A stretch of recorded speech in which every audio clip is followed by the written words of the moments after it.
Сәлем қыздар. Ескі тоқыма бұйымды пайдаланып, әдемілеп қайта тоқуға болады.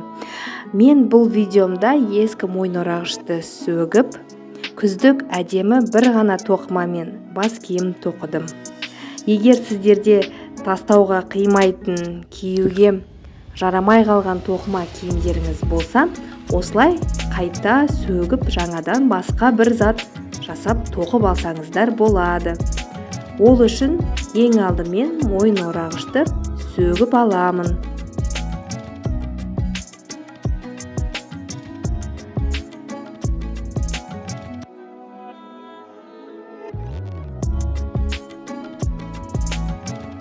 Содан соң жіптерін домалақтап ораймын.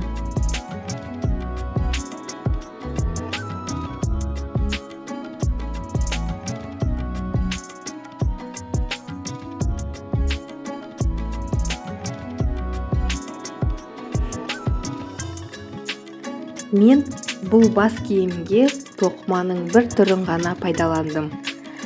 Тоқыманы жаңадан үйреніп жүрген ханымдар үшін өте оңай тоқылады. Еш қиындығы жоқ. Осы түрмен соңына дейін тоқып шығасыз. 45 петлямен тоқсаңыздар дұрыс болады. Енін өзіңіздің басыңызды өлшеп, сол өлшеммен ала берсеңіздер болады.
Соңында жанын бір-біріне қосып тоқимыз.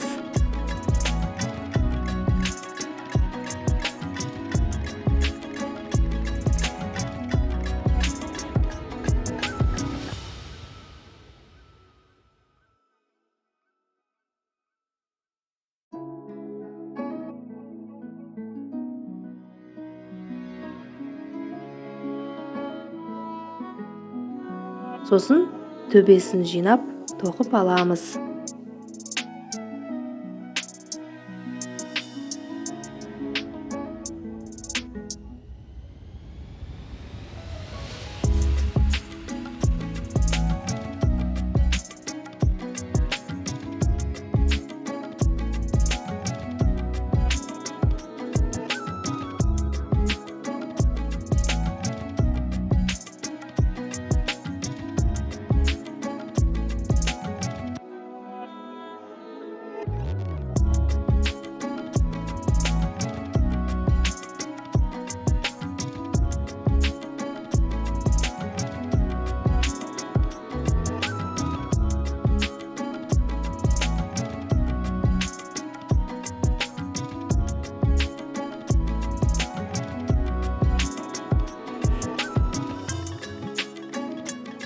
Құрметті ханымдар, егер сіздерге мен түсірген видеолар ұнап жатқан болса, лайк басып тіркеліп қойыңыздар.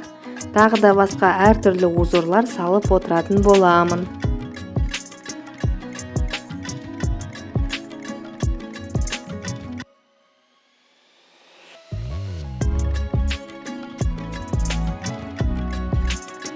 Мінекей, біздің күздік бас киіміміз дайын болды. Өте әдемі шықты деп ойлаймын.